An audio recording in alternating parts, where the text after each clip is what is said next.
दोस्तों, जय श्री राम, राधे राधे। स्वागत है, अभिनंदन है हमारे YouTube चैनल पर। और आज मैं बहुत सुंदर बेटी विवाह गीत सुनाने जा रही हूँ आप सभी को। दर्द भरा बेटी विवाह गीत। एक पिता को नींद नहीं आ रही है कि वर खोजने निकले हैं और दामाद अच्छा नहीं मिल रहा है, घर परिवार अच्छा नहीं मिल रहा है, जो भी मिल रहे हैं उनकी मांग बहुत ज़्यादा है।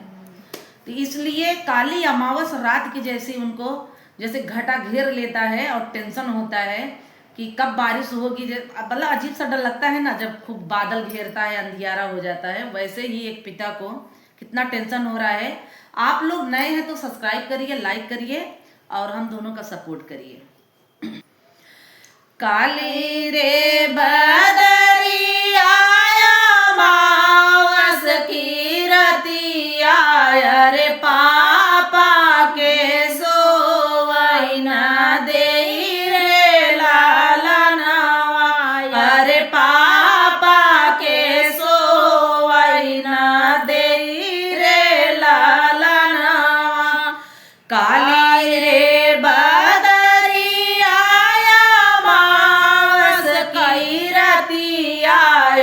पापा के सोवई न देई रे लाला नवा।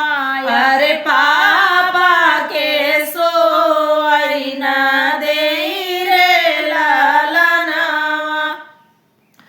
बिना रे दहेजवा के वर कैसे मिली है। अरे का बेटी रह कुंवारी रे लाला नवा। अरे का बेटी रह कुंवारी रे लाला नवा। एक वन गईले दूसर बन गईले, अरे तीसरे में पहुँचे विदेश रे लाला नवा।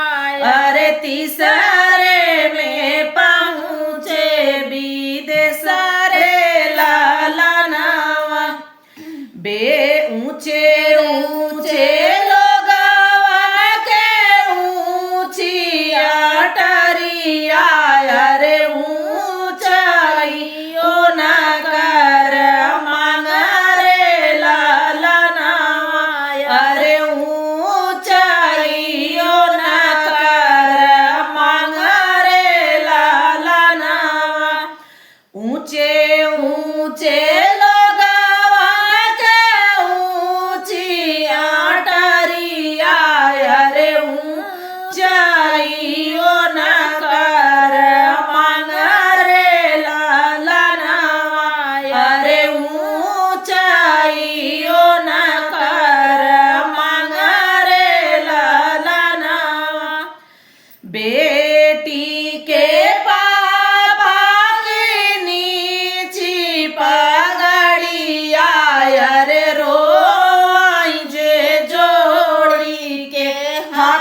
नाही मोरे हथियार नाही मोरे घोड़वा अरे नाही मोरे मोटर कार रे ललनवा अरे नाही मोरे मोटर कार रे ललनवा पापा से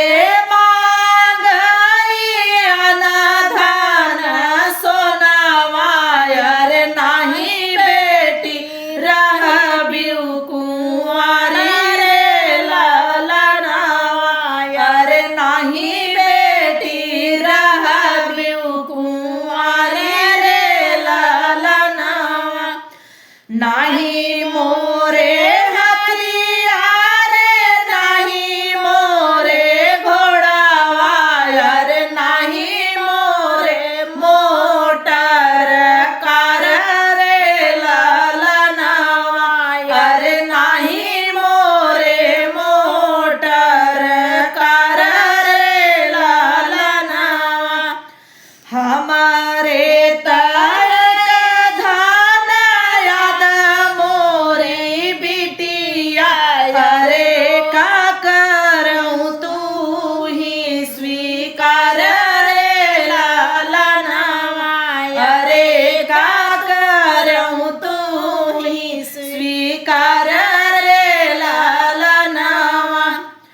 हमारे तायक धान याद मोरी बेटिया अरे का तू कर स्वीकार रे ललनवा अरे का तू ही कर स्वीकार रे ललनवा बिना रे